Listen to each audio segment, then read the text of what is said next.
Class 11। तो आपका पहला बुक है अंतरा भाग 1। ठीक है, ऐच्छिक बुक है ये। ठीक है, तो पहला अध्याय है आपका प्रेमचंद ईदगाह। इसकी शुरुआत करने जा रही हूँ मैं। गद्य खंड में कुल 9 अध्याय हैं। तो पहले अध्याय की आज मैं शुरुआत करूँगी, जिसका नाम है ईदगाह, और इसके कवि हैं प्रेमचंद्र रचयिता, जो लेखक हैं। तो चलिए पहले हम प्रेमचंद्र कवि परिचय देख लेते हैं, इसके बाद हम अपनी कहानी का आरंभ करेंगे। आज आपका पहला दिन है, तो गद्य खंड की पहली कहानी मैं शुरू करने जा रही हूँ। आप इसे ध्यान से सुनिएगा और आपको इसे कॉपी में नोट भी करना है। सन 1880 1936। ठीक है, प्रेमचंद्र का जन्म 31 जुलाई सन 1880 को वाराणसी जिले में लम्ही गांव में हुआ था। उनका वास्तविक नाम धनपत राय था। प्रेमचंद्र की आरंभिक शिक्षा वाराणसी में हुई और मैट्रिक के बाद उन्होंने पढ़ाना शुरू कर दिया था। स्वाध्याय के रूप में उन्होंने बीए तक शिक्षा ग्रहण की, सेल्फ स्टडी से। असहयोग आंदोलन के समय उन्होंने सरकारी नौकरी से त्यागपत्र दे दिया। जो सरकारी नौकरी उनके पास थी उस पर उन्होंने रिज़ाइन कर दिया और फिर लेखन कार्य में समर्पित हो गए। तो ये जो पैरा होता है ये बहुत इम्पॉर्टेंट होता है। पहला पैरा, इसको ज़रूर आपको लिखना है। प्रेमचंद ने अपने लेखन का आरंभ पहले उर्दू में नवाब राय के नाम से किया। इसके बाद वो हिंदी में लिखने लगे। उन्होंने अपनी कृतियों में किसानों, दलितों और नारियों के बारे में, वन व्यवस्था के शोषण का मार्मिक चित्रण किया है। और वे साहित्य को स्वतः सुखाए न मानकर सामाजिक बदलाव का एक मजबूत माध्यम मानते थे। तो सामाजिक बदलाव हो सके इसका एक मजबूत माध्यम मानते थे वे एक ऐसे रचनाकार थे जो समाज की असली स्थिति को धारदार नज़र से देखने की शक्ति रखते थे। और उन्होंने समाज सुधार और राष्ट्रीय भावना से प्रेरित होकर कई उपन्यास और कहानियों की रचना भी की थी। तो प्रेमचंद्र काफ़ी अच्छे कहानीकार भी थे।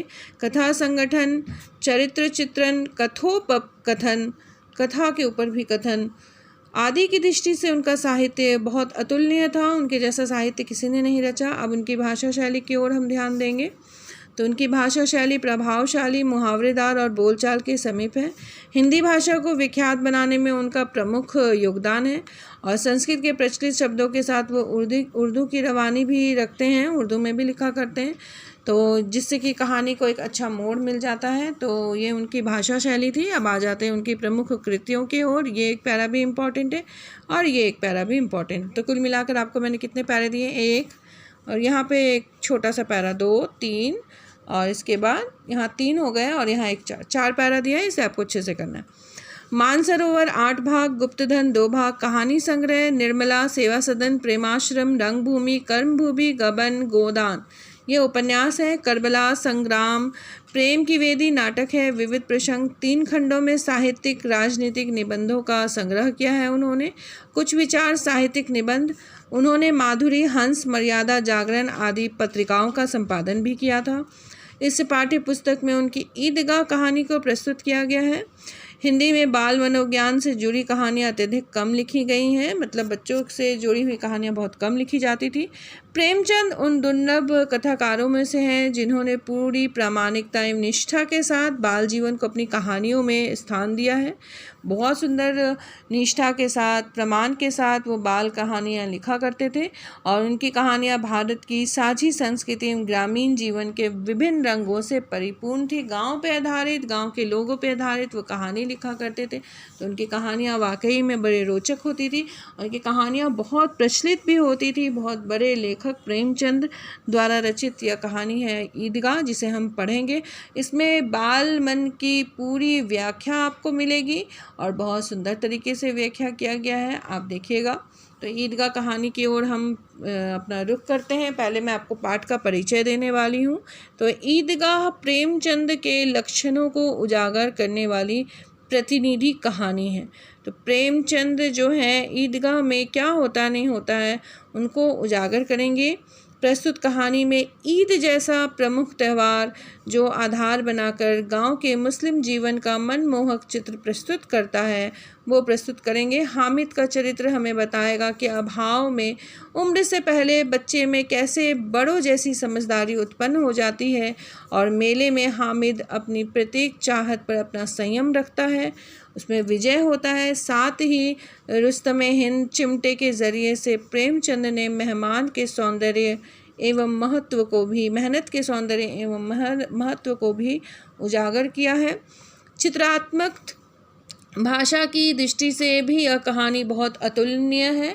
तो कहानी की शुरुआत करते हैं हम। ईदगाह कहानी में यह दिखाया गया है कि गांव में लोग कैसे ईद मनाते हैं और गरीब के बच्चे उम्र से पहले समझदार कैसे हो जाते हैं।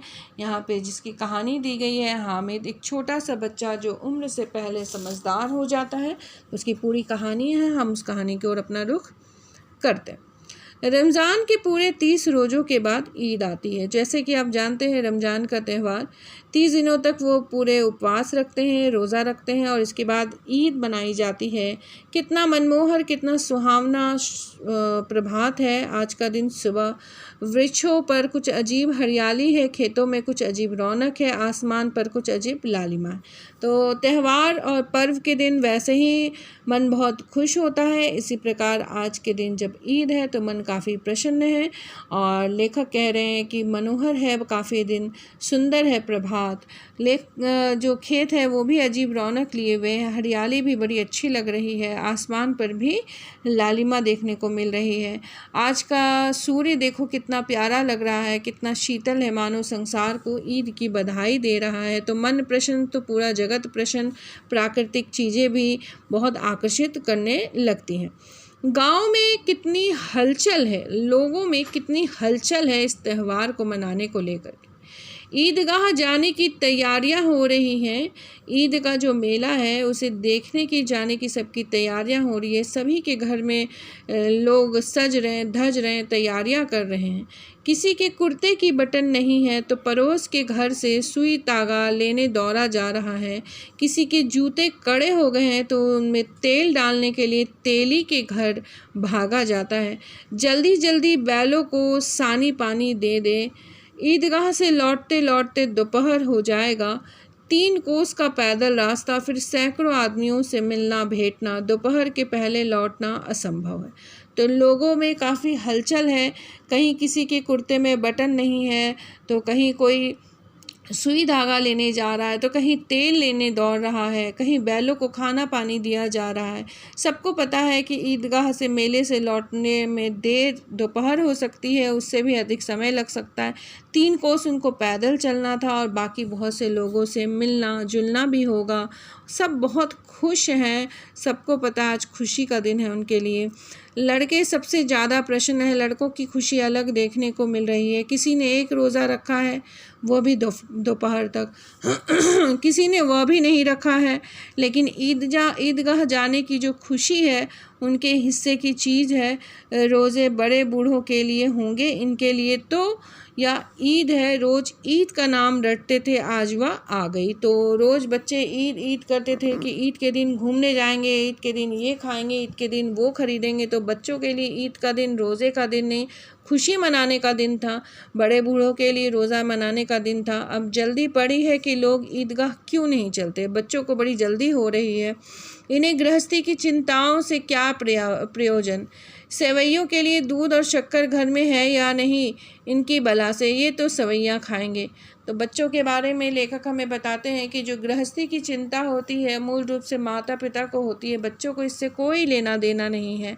बच्चों को तो पता है कि दूध और शक्कर घर में होगा या नहीं होगा, लेकिन सेवैयाँ तो हम खाएंगे क्योंकि हमें सेवैयाँ खानी है। ईद के दिन में मीठा जो एक पकवान बनता है वो है सेवैयाँ, और बच्चों को सिर्फ इससे मतलब है। वह क्या जाने कि अब्बा जान क्यों बदहवास चौधरी कायम अली के घर दौड़े जा रहे हैं। उन्हें क्या खबर कि चौधरी आज आंखें बदल ले तो यह सारी ईद मुहर्रम हो जाए। बच्चों को क्या मालूम कि पिताजी किस तरह से चौधरी के घर उधार मांगने के लिए जा रहे हैं, और अगर उधार न दे चौधरी तो जो ये ईद है वो मुहर्रम मतलब एक मातम में बदल जाएगी और उनका त्यौहार नहीं बनेगा। जब अपनी जेबों में तो कुबेर का धन भरा हुआ है।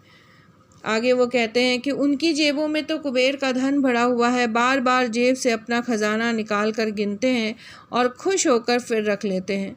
महमूद गिनता है 1 2 10 12, उनके पास 12 पैसे हैं।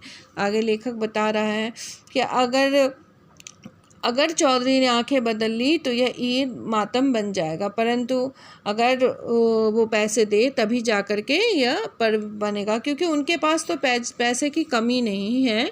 जो चौधरी है, जो गांव वगैरह में होते हैं ना, जैसे लाला टाइप जो उधार वगैरह देते हैं, सूद में धन देते हैं, तो उनके बारे में लेखक कह रहे हैं कि उनके जेब में तो कुबेर का धन है, उनके पास बहुत पैसे, वो बार बार धन ना देखते हैं, गिनते हैं और फिर खुश होते हैं और रख लेते हैं।